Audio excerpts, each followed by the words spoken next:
Muy buenos días, muy buenas tardes o muy buenas noches. Bienvenidos a Creciendo Juntos. Estamos hoy con una entrega muy especial gracias a Librería Internacional.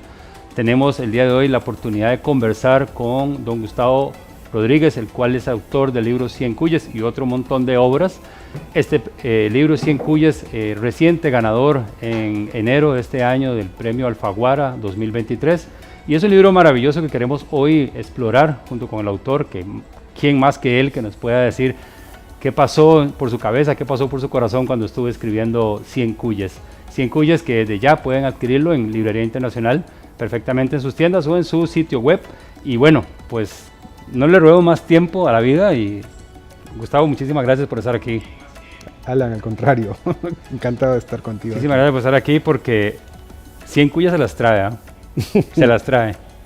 Pero antes de entrar a 100 Cuyes como libro, me gustaría que la gente supiera o conociera un poquito más de Gustavo Rodríguez, hasta donde vos querás, quién es, de dónde sos, cuántas son tus obras.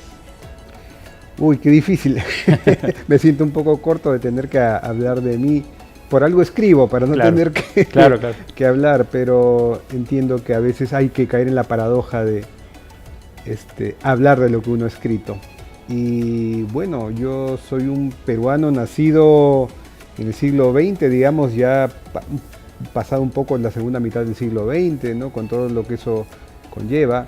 He pasado muchas crisis políticas, sociales, como se pasa en cualquier país latinoamericano, ¿no? Soy el padre de 3 hijas maravillosas.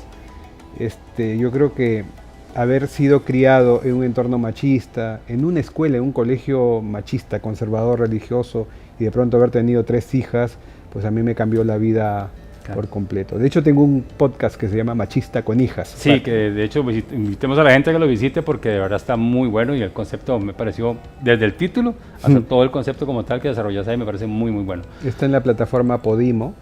Y bueno, y soy escritor básicamente porque antes que nada fui lector y porque siempre fui un niño y un muchacho que prefería observar antes que hablar. Entonces esa conjunción de observar y haber leído mucho, pues hizo que en algún momento de mi vida, desde pequeño te diría, siempre quise comunicarme con los demás a través de la escritura. Publicista, ¿verdad? También en algún momento. También he escrito anuncios, campañas, de hecho me fue bien. Sí, hubo varios premiados y todo. De hecho, la última y única vez anterior que yo he estado en Costa Rica fue hace 20 años, por esa faceta, o sea, me invitaron a ser jurado de un festival publicitario, entonces vine de Perú a ser jurado, a premiar unas campañas de acá. No pude ver mucho de Costa Rica, pero me voy a sacar el plano esta vez. Totalmente invitado. Estábamos leyendo ahí que en 1998 apareces con tu primera obra ya formalmente presentada. ¿Cuál era esta obra? Se llamaba Cuentos de fin de semana, un acumulado de relatos, cuentos cortos, ¿no? Creo que el nombre Cuentos de fin de semana te habla de qué espacio podía yo darle a la literatura, a escribir literatura en esa época. En esa época estás publicista y también a la vez y todo. Hijas pequeñitas, un montón de caos que lleva. Colegios, todo, ganarse la vida, ¿no? Y con el tiempo he ido perfilando mi vida para terminar dedicándome casi por entero a la escritura. En los últimos años han venido publicando muy constante, ¿verdad? Prácticamente todos los años. Quizá, sí, o sea, novelas casi cada 3 años, una cada 2, 3 años, sí, en promedio, ¿no?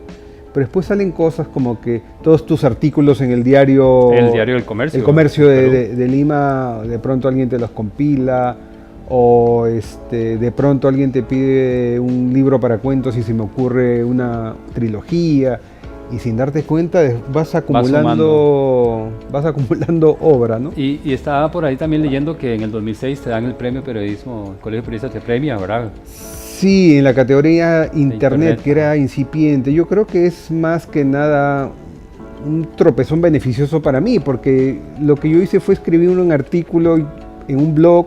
En esa época todo era muy incipiente, el mundo digital, y al jurado le gustó que Internet hubiera... Claro. Yo creo que no. Y esos artículos estaba también viendo que están en tu página web. Ahí tenés como los artículos más leídos, sí, más vistos, algunos, ¿verdad? Sí. Tenés esas 2 facetas de publicista y tenés la faceta de escritor en la web, ahí muy bien definidas ahí. Entrando a Cincuyes, primero creo que expliquemos tal vez a la gente que no sabe qué es un cuy, ¿verdad? Pensemos por ahí, porque bueno, sin decir por qué 100 cuyes, hagamos la referencia al cuy. Sí, pero es interesante ver por qué, bueno, explicar de repente el argumento de la novela para empezar a entender, ¿no? Y después entrar en el tema que quieras, ¿no? Bueno, 100 cuyes. Cuyes es el plural de cuy, que es este roedor que se conoce en otros lados como cobayo, conejillo de indias, ¿no? En muchos lugares es mascota, pero los cuyes en los Andes, sobre todo en los Andes centrales, región que abarca de 4 a 5 países, digamos, es parte de la dieta desde tiempos prehispánicos, ¿no? Es una pequeña ganadería tener tus cuyes ahí y criarlos. También está muy presente simbólicamente, culturalmente. En mi país han sido incluso símbolo de campañas electorales presidenciales, símbolo de campañas del banco más importante del país. Entonces está muy presente en la cultura peruana, andina en realidad, el cuy. Y 100 cuyes, bueno, debería explicarle a nuestra audiencia que 100 cuyes es la historia de Eufrasia, una cuidadora de ancianos que en un momento determinado de su vida se va a ver ante el dilema de tener que cumplir con los últimos deseos de estos viejitos que tanto quieren, ¿no? Deseos que moralmente pueden ser cuestionables incluso. Hay una parte en la cual doña Carmen, una de las ancianas, una de las primeras ancianas que aparece en la novela. Por cierto, yo la amé porque tiene su carácter y tiene su forma, ¿verdad? Sí, bellísima. Y su forma de encarar finalmente a Eufrasia, ¿no? Porque ella quiere que el árbitro pite, que termine el partido y le dice, hijita. Ajá. Y hay algo ahí, y perdón que se interrumpa, pero hay algo que me pareció magistral en la obra, que hay mucho uso de la música, mucho uso del cine. De hecho, Carmen y Eufrasia hacen un clic al principio de la obra, ¿verdad? Con una referencia musical y hace que esos mundos porque hay que entender que Eufrasia es una persona de clase media-baja y Carmen es una persona de clase alta, de aquí del Miraflores, ¿verdad? De clase alta, y Eufrasia de Trujillo, ¿verdad? De un pueblo al que hay referencia en tu vida de Trujillo también, ¿verdad? Sí. Y que uno pensaría que son dos mundos muy diferentes, ¿verdad? La señora de clase alta, la señora que es trabajadora, pero que se conectan con la música en ese momento. Sí, creo que uno de los momentos más hermosos para mí o que más me emocionaron fue esa ocurrencia, ¿no? Según la cual ambas se dan cuenta que conocen la misma canción popular, un huayno andino, el mambo de Machaguay, que es una canción peruana de los años 50, que los jaivas en Chile también hicieron más rock. Y cómo se pueden conocer y poner a cantar una canción que las une, ¿no? Y quizá ahí hay algún tipo de homenaje mío a la cultura popular que sirve para unir generaciones y también estratos sociales. Que transversalmente en toda la obra vos haces un recorrido muy bonito del Perú de los años 50, 60 y del Perú de hoy. Haces toda una travesía por ese Perú, en las memorias de los personajes. Sí. Además encontramos canciones y películas que todos los lectores vamos a... Punto de quiebra. Me pareció muy curioso que Punto de Quiebra estuviera ahí, también mencionada. Porque le es muy querida a un anciano que fue tablista, surfer, ¿no? Surfista en su juventud, ¿no? Sí, digamos que... mira, no puedo negar que los libros han contribuido enormemente a mi crecimiento, a mi educación sentimental también, pero tampoco puedo negar que nuestra generación, o yo soy un poco mayor que tú, pero que nuestra generación también se ha nutrido del cine, de las series de televisión, de la música para planchar en la radio. Música de plancha, le decimos aquí. Exactamente. Entonces, también hay un caudal en el cual bucear, ¿no? Para generar emociones. Y eso es lo que ocurre entre Eufrasia, esta cuidadora, y los demás ancianos que le piden estas tareas, pues, a veces desopilantes, ¿no? Cuando es el caso de los 7 magníficos, estos 7 magníficos a la vez. Y claro, y volviendo al tema de 100 cuyes y el nombre, es que llega un momento en que la señora Carmen, dentro de su desesperación, yo le dije, hijita, hasta te voy a pagar. Y dentro de la cabeza de Eufrasia, pues, ocurre toda una tormenta de ideas, ¿no? Si es moralmente viable, si ella debería cobrarle por esa tarea porque lo haría gratis, porque la ama, la quiere a la señora. Pero también es una mujer pobre que tiene que mantener a su hijo. No, y que si cumple el deseo de Carmen se queda sin trabajo. ¿Sí? Entonces, todo esto, ¿no? Ahora, yo como autor le tiré una boya salvavidas a Eufrasia, a mi personaje, ¿no? Para, digamos, lidiar moralmente con ese dilema. Y le coloqué un recuerdo en su cabeza, ¿no? Un tío suyo que en su pueblo, en Cimbal, le dijo alguna vez, ¿no? Con 10 cuyes uno arma un negocio. Uno arma un negocio, como quien cría, pues, ganado, un pequeño ganado, ¿no? Entonces esa frase le sirve a ella para crear esta metáfora o esta moneda de cambio simbólica, ¿no? Para que cada quien diga, te voy a pagar 10 cuyes y para mí 10 cuyes valen tanto, ¿no? Sí. Que hay una referencia muy interesante ahí porque el valor del cuy para esa clase alta es más alto, digamos, que para la clase de Eufrasia, ¿verdad? Entonces que ella misma dice que los ricos creen que el cuy es muy caro, ¿verdad? Sí. ¿Verdad? O lo tienen como una referencia muy cara. Me parece magistral Eufrasia porque en toda la obra es una mujer que la describís como una mujer de un gran corazón, físicamente rellenita, ¿verdad? Que habla de que las manos grandes que se ponen sobre los hombros de esto. Pero también hay otro personaje que me llama mucho la atención, que es Jack Harrison, ¿verdad? Que vos haces referencia y es un homenaje, Jack, ¿verdad? Sí, sí. Sí, 100 cuyes debe tener una docena de personajes, 13 quizá, ¿no? La mayoría son ancianos, ¿no? Todo escritor cuando construye personajes acude a un abanico de recursos, ¿no? En un extremo del abanico está el agarrar a una persona que ya conoces, cambiarle el nombre nada más. Abundan ese tipo de casos, ¿no? En el otro extremo están los personajes que nacen un poco por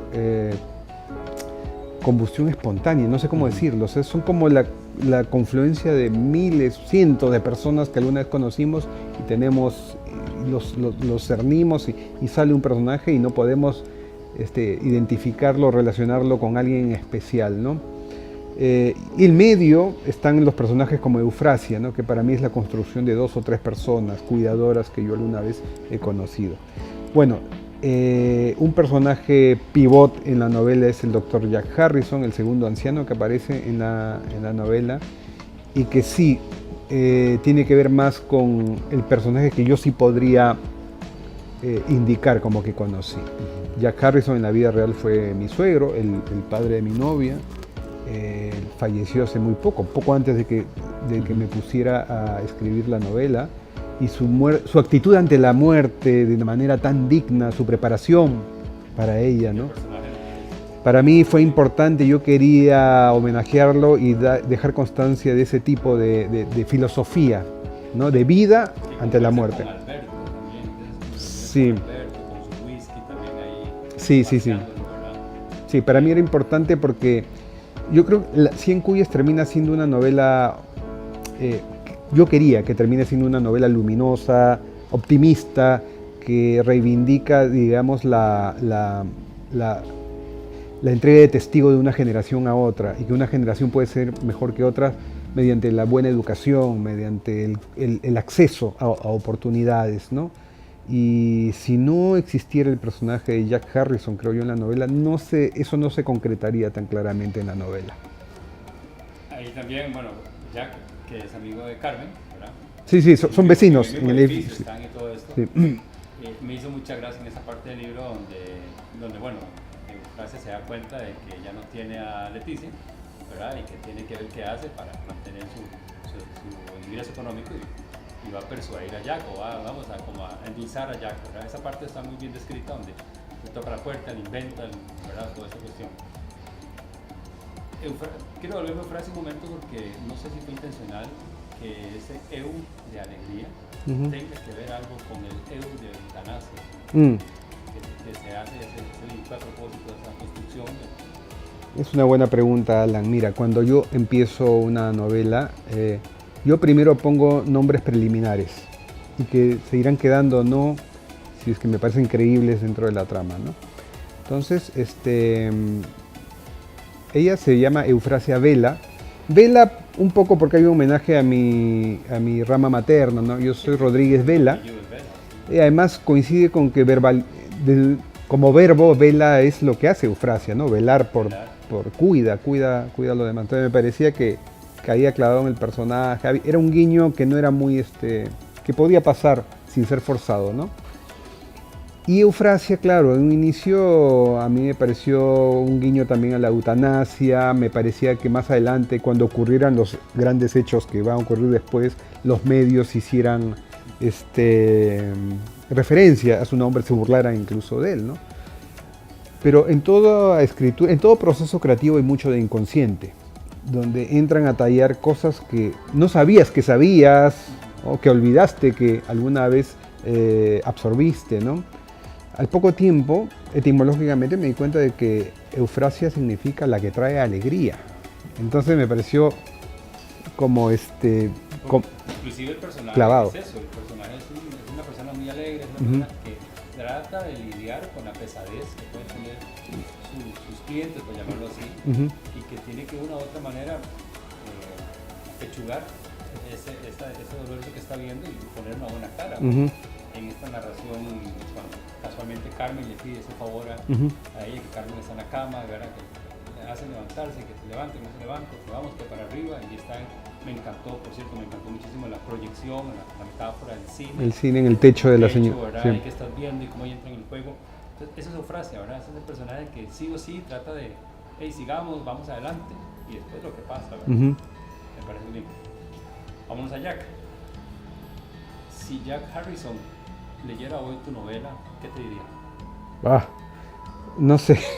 No creas que no lo he pensado muchas veces, porque mi suegro era una de las personas más discretas que hay, muy perfil bajo, una eminencia en lo suyo, en su campo, en la reumatología, pero muy discreto.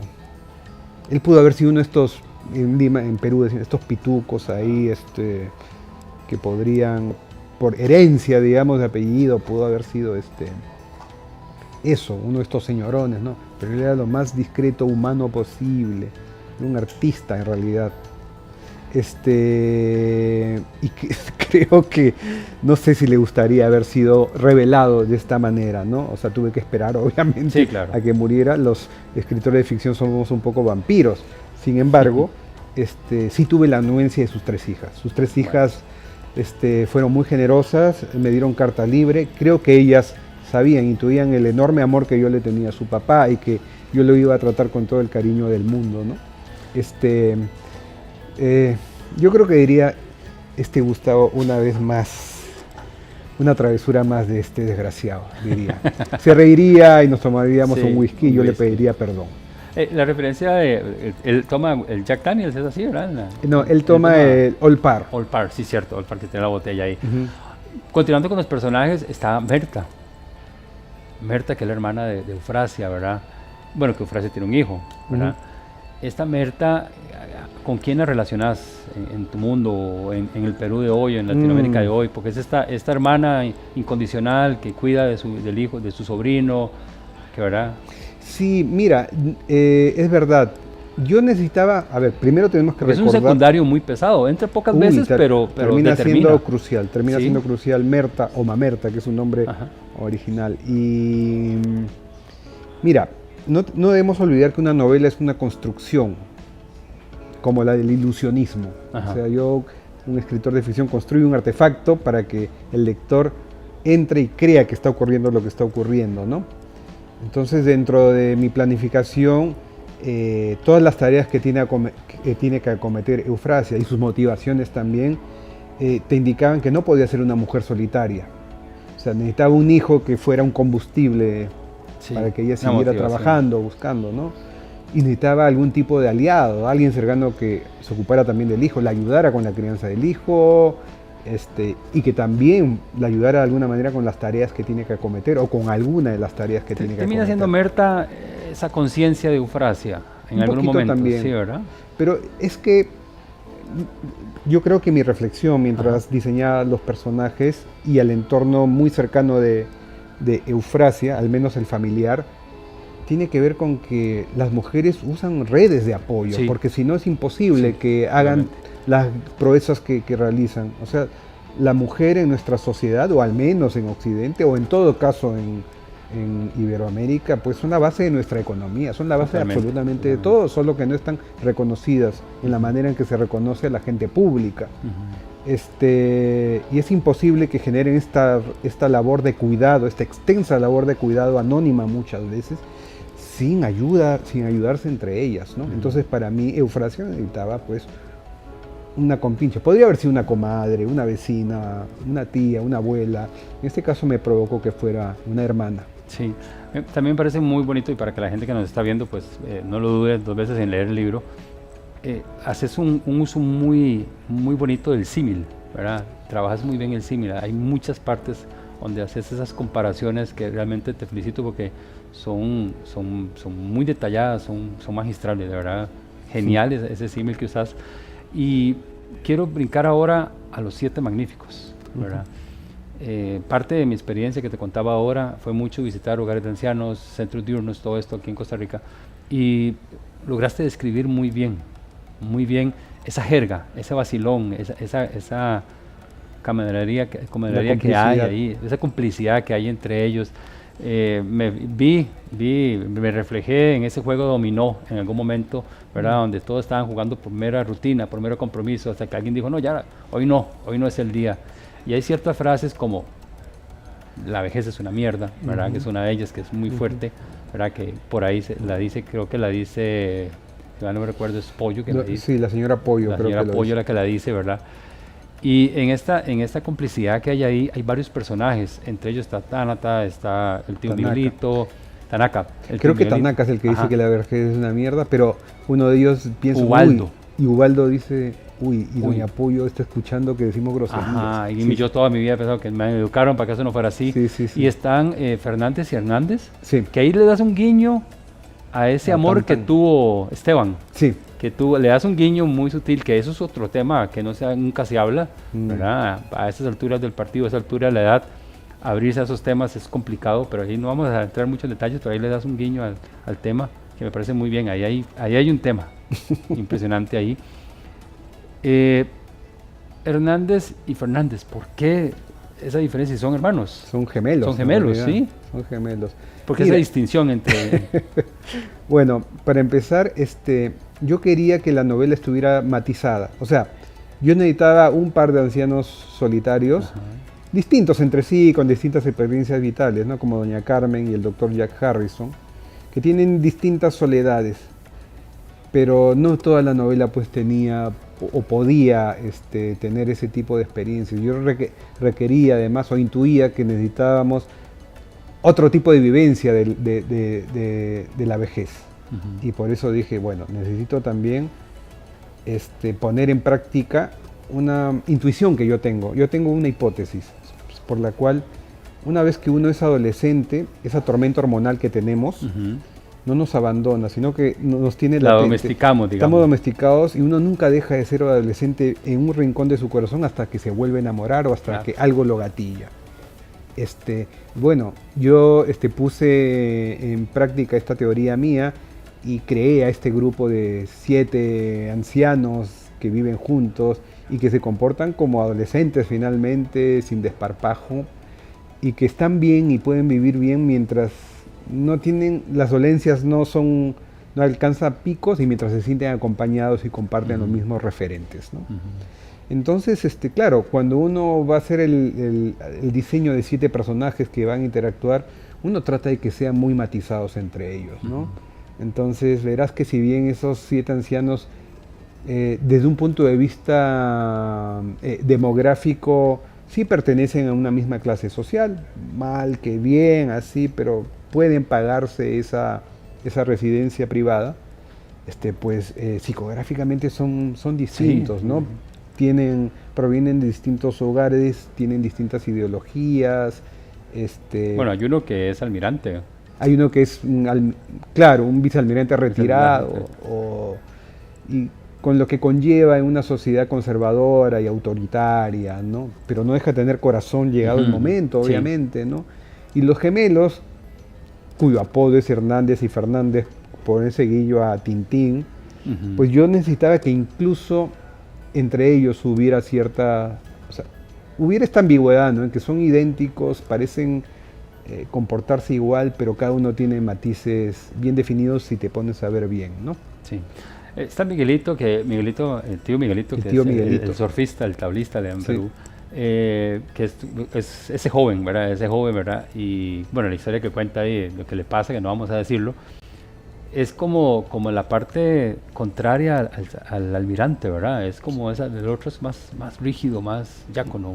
Giacomo, sí. Giacomo es más, ¿verdad? Es como el que pone más la pauta, el carácter, ¿verdad? Y me encantó también como jugar mucho con esa galantería, ¿verdad? De estos hombres cuando llega Leticia. Cuando llega Doña Pollo, Leticia o Doña Pollo. Doña Pollo en su momento, ¿verdad? Que también ahí me lleva a otro punto. Hay mucha referencia al pollo dentro de esa novela. Sí, y ahí no hay casualidad, fíjate, porque me di cuenta en los últimos años de que en muchas señoras de cierta edad y de la burguesía peruana, o limeña en todo caso, el apodo pollo está presente en varios casos. A mí me llamó la atención. Y en segundo lugar, el Perú es el país que debe estar en el top en el mundo, en el top 10 de países que come pollo per cápita. O sea, el consumo per cápita de pollo en el Perú es altísimo. Es muy alto. Sí, porque hay mucha referencia sobre el pollo, ¿verdad? Sí. Y algo que también me gustó mucho en la novela, que las personas que hemos tenido la oportunidad de conocer un poquito de Perú, y sobre todo de Lima, realmente lograr describir muy bien todo. O sea, la Lima, Miraflores de hoy, la Lima de hoy, y nos llevas al pasado, como te decía, 50, 60 años atrás, cuando ellos hacen esas remembranzas de su época. Me acuerdo de Eufrasia cuando caminaba hacia aquí le llamamos verdulerías, a los puestos, que va a comprar frutas o que va a comprar esto y se pelea con el dependiente de la verdad y que se queja de los precios, que solo los turistas, dice ella, que puede comprar esto. Y de esa parte social que está tan reflejada, que choca un poco con lo que ella vive en su Trujillo, ¿verdad? Claro, lo que vive en su pueblo, o lo que puede vivir en su propia casita en Lima, ¿no? O sea, pero ya más en la periferia. Y es que, mira, yo ya hace un buen tiempo tomé la decisión de escribir sobre el lugar en el mundo que mejor conozco. Y el lugar en el mundo que mejor conozco es la Lima de hoy. E incluso es el lugar del mundo del cual tengo más referencias históricas.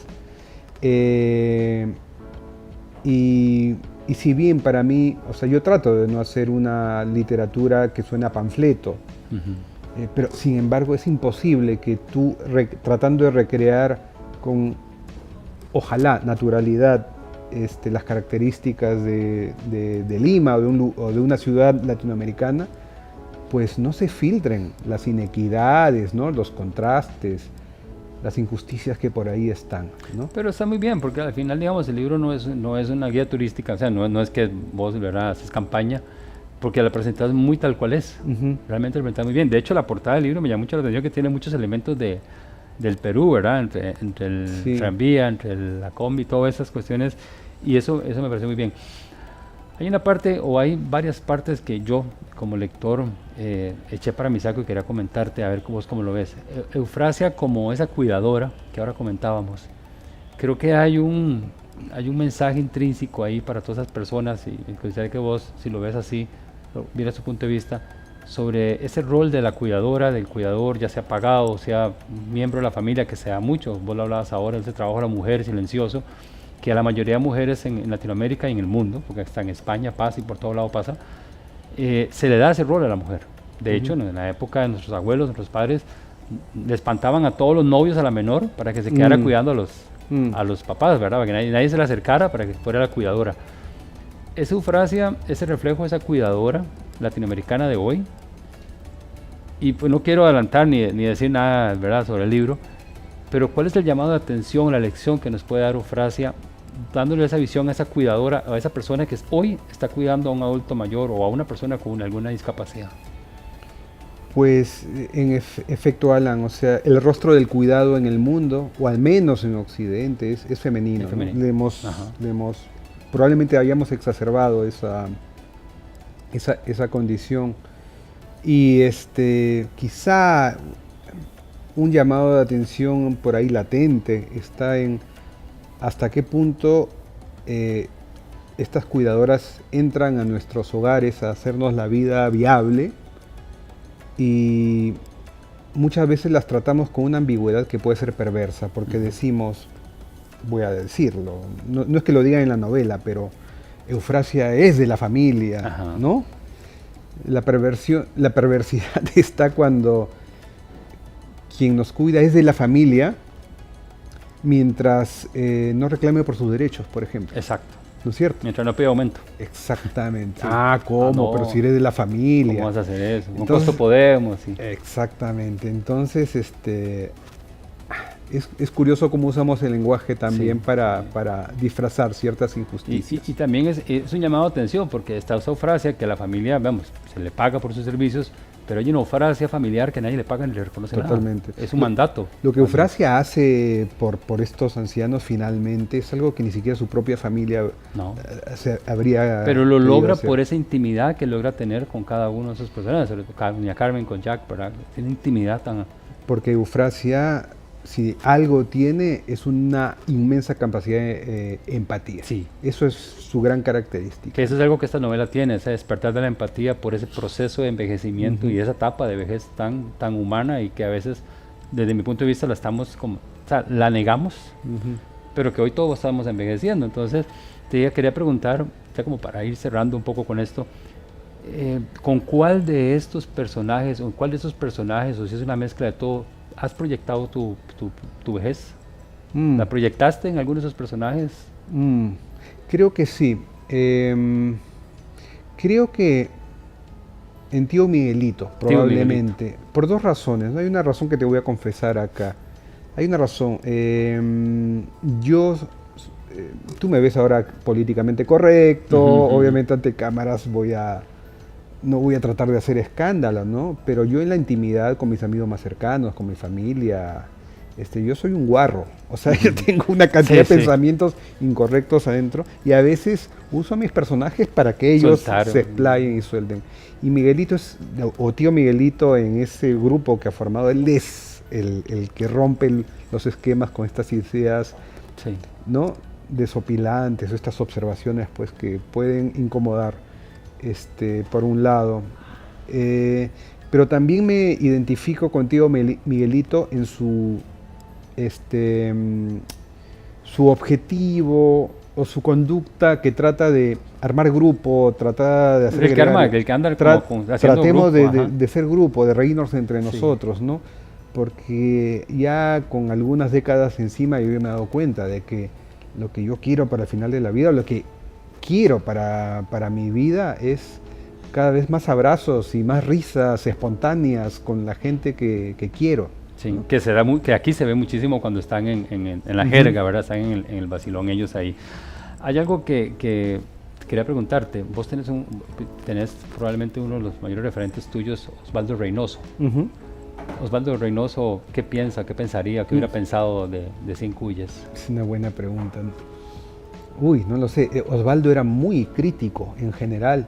Es uno de los escritores totémicos del Perú. No tan conocido afuera del Perú, pero yo creo que poco a poco se le empieza a reconocer su valía en el extranjero. Él ya falleció hace 6-7 años, octogenario ya. Él quizás habría reído, me habría dicho, aquí debiste haber cambiado algo, pero yo creo que habría estado satisfecho. Habría estado satisfecho. Y otro escritor peruano que relaciono con Reynoso, pero quizá por generación, pero porque fueron muy queribles para mí desde chicos, es Alfredo Bryce Echenique. Y Alfredo Bryce Echenique, él sí presentó el libro en Lima, por ejemplo, y para mí fue un honor que él lo presente. Y fue muy emotiva su perspectiva del libro, porque él está ahí. Él podría ser uno de los 7 magníficos. Él podría ser uno de los 7 magníficos. Sí, ¿Tenés tus 7 magníficos en la vida real? Sí, o sea, mis 7 magníficos contemporáneos. Sí. Sí, tengo un grupo de amigos, amigas con los que, de hecho, yo creo que he proyectado parte de mi ilusión de que sigamos juntos hasta el final, riéndonos, bromeándonos, tomándonos el pelo. Está por ahí. Y ojalá lleguemos todos más o menos hacer gasolina cara. Como la referencia que tienes ahí. El Club de la Gasolina Cara, que van a tener que leer. Van a tener que leerlo para que vean que es el Club de la Gasolina Cara. Bueno, Gustavo, de verdad, felicitarte porque ha sido una obra exquisita. A mí me ha encantado muchísimo invitar a la gente a que también, pues, busquen el libro, ya sea impreso o virtual, ¿verdad? Lo tenés inclusive en audiolibro, también está disponible. Sí, está en audiolibro. Está en audiolibro, sí. Y tener también esta parte de esa visión, digo yo, tal vez proyectada, de cómo podría ser ese envejecimiento y esa vejez que tenemos hoy todos nosotros, ¿verdad? Aquí esto es una mirada muy bonita. Y te felicito porque tocas el tema de la muerte digna, de ese despedir planeado, calmado, ¿verdad? Sensato, y yo diría que sacó una sonrisa, ¿verdad? Al final. Entonces, muchísimas gracias por la obra, ¿verdad que sí? Al contrario, Alan, muchas gracias a ti. Muchísimas gracias. Bueno, esto fue Creciendo Juntos, el blog, gracias a Librería Internacional, donde estuvimos compartiendo con don Gustavo Rodríguez Vela, el autor de 100 Cuyes, Premio Alfaguara 2023, y nos vemos pronto. Chao.